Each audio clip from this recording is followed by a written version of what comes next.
तारीखों का ऐलान हो चुका है।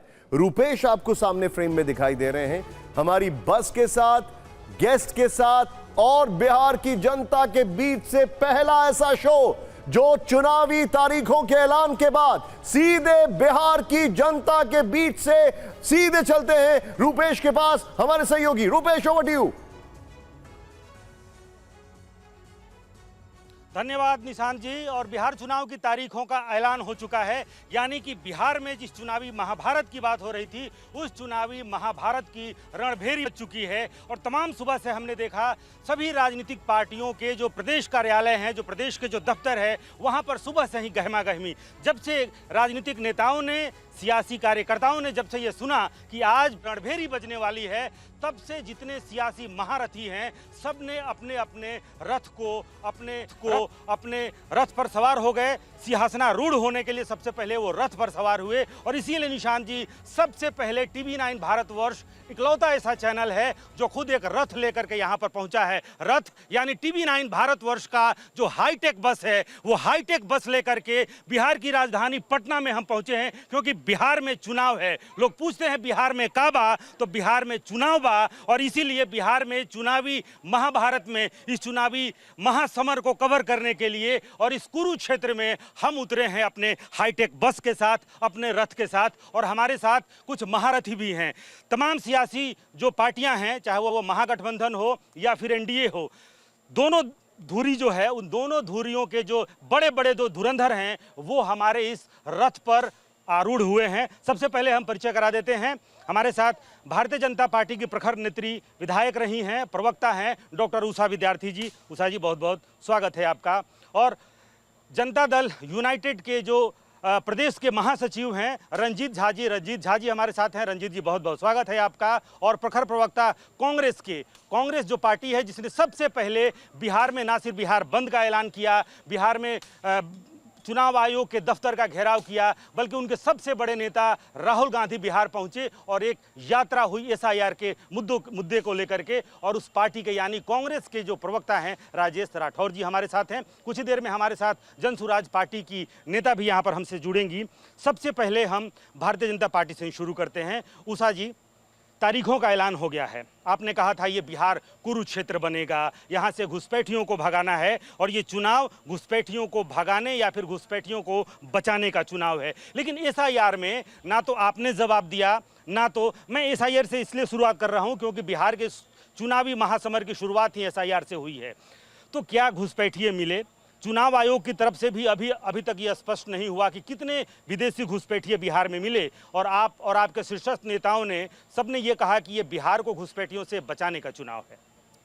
देखिए, भारतीय जनता पार्टी ये घुसपैठियों को आज से नहीं, शुरू से, प्रारंभ से हम लोगों को यह चिंता सता रही थी, चाहे बिहार में हो या बंगाल में हो। बंगाल में भी आपने देखा कि किस प्रकार से घुसपैठियों ने वहाँ आ करके और बंगाल का वातावरण को खराब किया। अब हम भयभीत थे कि जिस प्रकार से बिहार में भी उस तरह से घुसपैठी आकर के जो अपने यहाँ आतंक की योजना बना रहे थे और तरह तरह की घटनाएं संभावना थी कि घटे, उसको अगर चुनाव आयोग ने एक लिस्ट बना करके अगर उनको हटाया है तो ये गलत क्या हुआ है? विपक्ष के लोगों को लग रहा है कि ये गलत हो रहा है, क्योंकि वो अक्सर चुनाव के दरमियान गलत करते, चाहे वो घुसपैठिए हो या अपने लोगों का ही दो जगह नाम हो, चार जगह नाम हो। जिस तरह से गलत ढंग से हम चुनाव में अपने जीत हासिल करके यह बताते थे कि हम आज चुनाव जीते हैं, गलत ढंग से।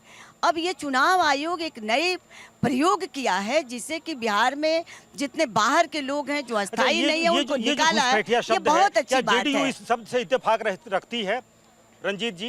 ये जो घुसपैठिया शब्द है, शुरू से जब चला कि घुसपैठियों को भगाने का यह चुनाव है, तो JDU को कहीं ना कहीं शब्द से ऐतराज रहा कि घुसपैठिए बिहार में है और उनको बाहर करना है। देखिए, मैं थोड़ा सा आपके बात से पूरी तरह असहमत हूँ। ये चुनाव आयोग का ये प्रयास नहीं था और न ही ये भारत सरकार का ये प्रयास था। प्रयास ये था कि अगर गलत कोई भी व्यक्ति, अगर मेरा ही नाम 2 जगह है तो क्यों है, एक जगह रहना चाहिए।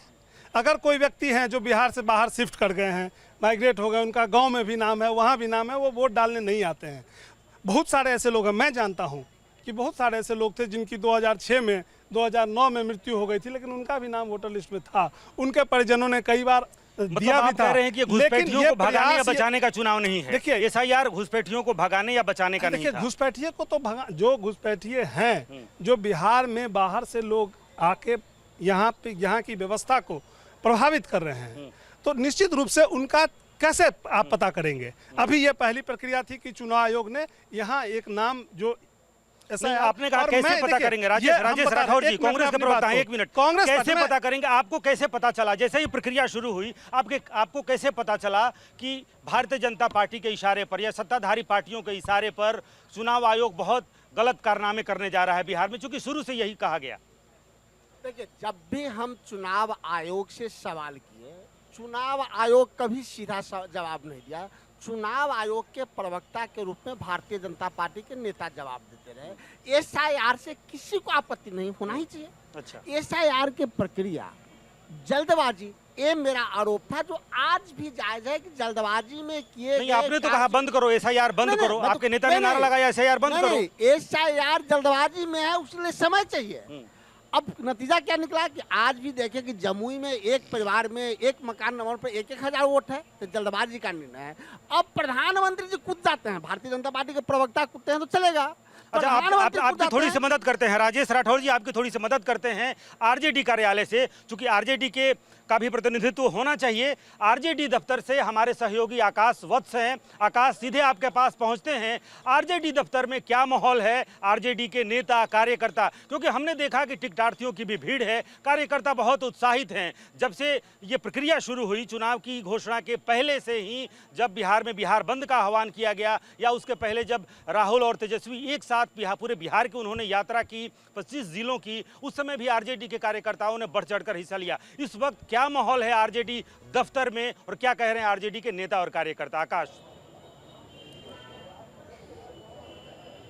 एक बार सबसे पहले मैं यहाँ की तस्वीर आपको दिखा देता हूँ रुपेश, अपने दर्शकों को भी दिखा देता हूँ। आरजेडी कार्यालय में जैसे ही चुनाव की तारीखों का ऐलान हुआ है, उसके बाद से आरजेडी दफ्तर में कार्यकर्ताओं की और टिकटार्थियों की, इन सब की भीड़ धीरे धीरे बढ़ती चली जा रही है। अब से कुछ देर पहले ये चुनाव की तारीखों का ऐलान हुआ और उस ऐलान के बाद बहुत सारे लोग, बहुत सारे कार्यकर्ता, बहुत सारे नेता यहाँ पहुँचे हैं। आप कहाँ से आए हैं?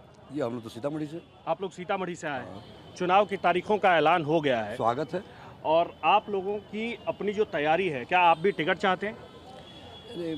हम आदरणीय नेता श्री तेजस्वी प्रसाद यादव को मुख्यमंत्री बनाना चाहते हैं। आप आदरणीय नेता, आपके जो आदरणीय नेता हैं तेजस्वी जी को आप मुख्यमंत्री बनाना चाहते हैं, तो आज जब आप पार्टी ऑफिस में आए हैं, चुनाव की तारीखों का भी आज ऐलान हुआ है, तो क्या एक समर्थक के तौर पर आए हैं या फिर आप लोग टिकट चाह रहे हैं? नहीं, पार्टी जो कार्यकर्ता होते हैं वो तो इसी आस और उम्मीद में रहते हैं कि कभी हमको जगह मिले, लेकिन और भी बहुत सारे कार्यकर्ता हैं। मैं एक एक करके बात करता हूं। आप कहां से आए हैं?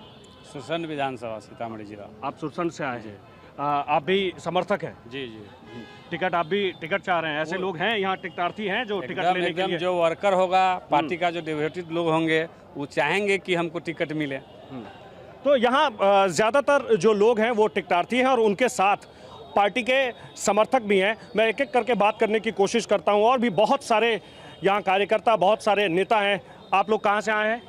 मैसी से, प्रखंड से। कहाँ? मैसी विधानसभा। मैसरी विधानसभा मैसी से आप आए हैं। आप कहाँ से आए हैं सर? महिषी। आप लोग भी महिषी से आए हैं। ये कितने लोग हैं जो टिकट के लिए यहाँ आए हैं? बहुत लोग हैं, बहुत सारे लोग हैं। हाँ, हम लोग का एक ही मांग है, हाँ। क्षेत्रीय उम्मीदवार का। महिषी हाँ, महिषी विधानसभा 77 से क्षेत्रीय उम्मीदवार का मांग है, बस यही।